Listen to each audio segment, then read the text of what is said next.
still reading Beartown. I haven't gotten too much further into it. I'm just at the end of chapter 6. I am planning on reading a lot of it today. So far I'm liking it. I really like hockey, and so all of the hockey talk I'm really loving it. It's very interesting. I didn't know that it was going to be a book where you have multiple POVs within a chapter. There's so many different characters within the chapters. I'm used to books where each chapter is a different character when there's multiple POV, but this one is different. I am excited to see how all of these characters are connected in the end.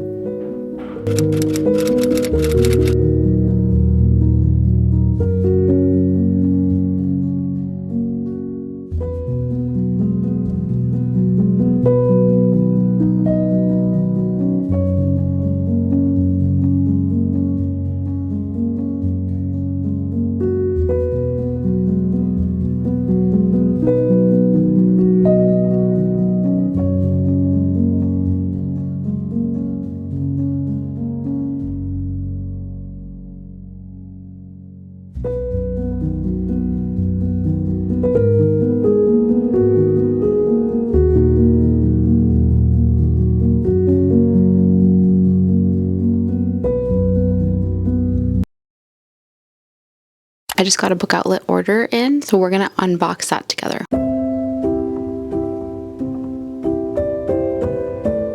Let's do a mini book haul of what I got. We have The Play by Elle Kennedy. This is the 3rd book in the Briar U series. Oh, I didn't even know that. This was the sprayed edge edition. It has sprayed edges. I wasn't even expecting that. And then this is Saving 6 by Chloe Walsh. I have the first 2 books, so I grabbed this one. This is a series that I've been slowly collecting through Book Outlet. This is The Amethyst Kingdom by A.K. Mulford. This is the 5th book in a series. The next books that I got are all part of a series. I got Brutal Prince by Sophie Lark. This is the first book in the series. I saw it on Book Outlet. It's something that I've been curious to read. I've never read a Sophie Lark book, so I picked it up. I've also got Savage Lover, Heavy Crown, and Broken Vows. This is another series that I've collected through Book Outlet. This one is The Fate of the Sun King by Nisha J. Tooley, and I got the first 2 through Book Outlet. I have the first 3 now. That's my Book Outlet haul. That's what I got. I also have an update on Beartown by Frederick Bachman. I'm about over halfway through. I think like close to 60% mark. I honestly didn't think it was gonna start getting emotional until after the 60% mark, but we've already hit some things that have made me like teary-eyed. I definitely wasn't expecting what happened. I'm intrigued to see where we go from here, and because that happened so earlier on than I thought it was going to happen, I'm worried to see where it goes. And this is the first book in a series. There's 3 books, I believe. Like, I know the story will continue, but I'm still wondering how they're going to wrap this one up and how it's going to end. Like, I think I have an idea of how it's going to kind of get wrapped up, but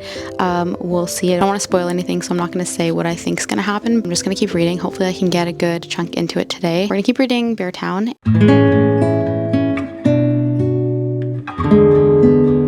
I don't know if anyone else says this, but anytime I'm reading a new chapter, or like if I've been reading really late into the night, sometimes I'll forget what happened or what the last thing happened was. And I just read the last thing from the previous chapter that happened, and I completely forgot how crazy things have gotten right now. It's just kind of chaos right now. I'm intrigued to see where we go from here.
Beartown back in December of 2024. It's now 2025. I got really busy over the holidays. I filmed the entire video back in December and I just have not had time to film my reviews. Beartown is about a small town that's very hockey obsessed. Their hopes and dreams are really reliant on the success of their hockey team. They think that if their hockey team does really well, that they might be able to put the town back on the map. A tragedy occurs and the town is now divided. The story follows several different characters and their POVs as all of this is happening. The book really dives into the complexities of loyalty, power, and justice. It's a story about community, identity, and the consequences of standing by or against the people that you love. It kind of also explores the idea that sometimes societal expectations can shape an individual and their truths and their experiences. What I really enjoyed about the story is that Bachman took an experience of a tragedy and he makes it uniquely his own story. And just the way that he writes the female voice and the female experience coming from a male author is incredible. It was very sad, very emotional. I would definitely check trigger warnings if you're going to be reading that book. The book isn't just about a small town hockey team and it's not just light and fluffy. There are deeper messages to it. I think it's important to remember that your truth matters and your voice matters, and even when you feel powerless, it's important to use your voice. I really enjoyed it. I thought that the way he wrote the characters was really well done. Every single character was so different, and with a book where you have multiple POVs within a chapter and so many characters, it can be hard to kind of differentiate them, I feel like, and he did really well with it. Every single character felt so different. I felt like I was really in their heads when we got their POVs, so I just thought he did a really good job with the characters and differentiating them. I think he did a really good job with the story and everything, and I'm very intrigued to find out where the story goes from here and what's going to happen next. I know the other two books are really emotional as well, so I'm intrigued to see what happens. I really am rooting for some of the characters in the book. I'm interested to see how some of those other characters, how they're going to develop and where he's going to take the character development and the story. I loved it. I gave it 5 stars. Overall, he did a really good job with the way that he wrote it, the plot,